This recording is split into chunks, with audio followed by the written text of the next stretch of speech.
तो संगवारी हो पीके स्टूडियो ला लाइक शेयर सब्सक्राइब करूँ और हाँ घंटी ला जरूर बजाऊं। जय। उन्हीं जंगलों में अपने साथियों को बुलाते हुए कहते हैं डोंगरी माँ आबे वो डोंगरी माँ आबे ना तोला खबा हूँ तेंदू चार डोंगरी माँ आबे ना। आइए हम सब निकल पड़ते हैं जंगल की ओर और चलते हैं उन पहाड़ों के बीच में जहाँ पशु पक्षी जीव जंतु अनेक पेड़ पौधे बड़े बड़े विशाल वृक्षों के बीच में। तो आइए सुनते हैं प्यारा सा गीत।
डोंगरी मावे वो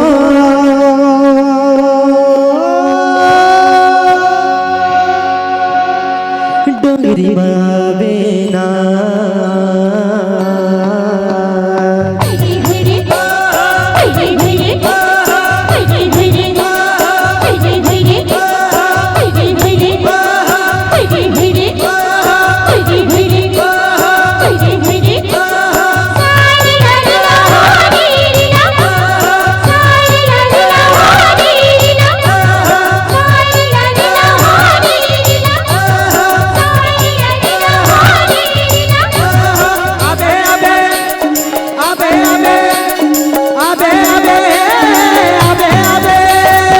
डोंगरी मावे वो डोंगरी मावे ना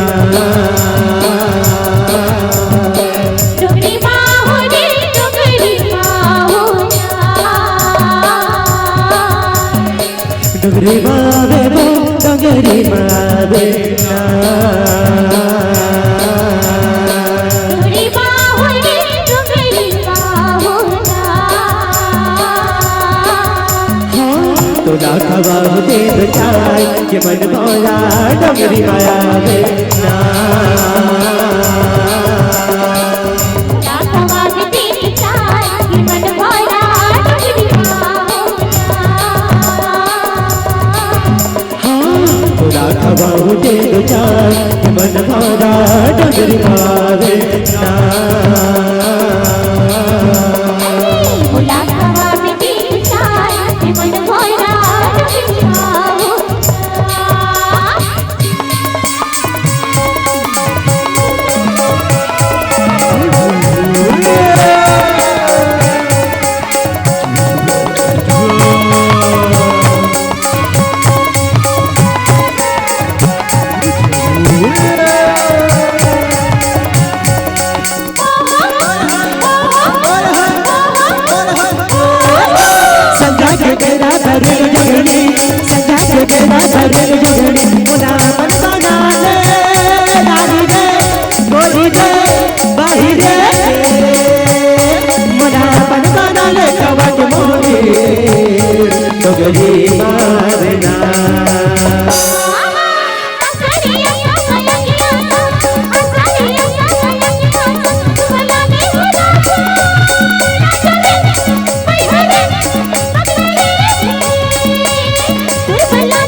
चंदन गोंदा गोंदा रे गोंदा चंदन गोंदा मोरे दिलवा है रानी रानी रे भाई रे पगली रे मोरे दिलवा है रानी माया के दरौदा डोंगरी माँ बिना चोरी रे चोरी छप्पन चोरी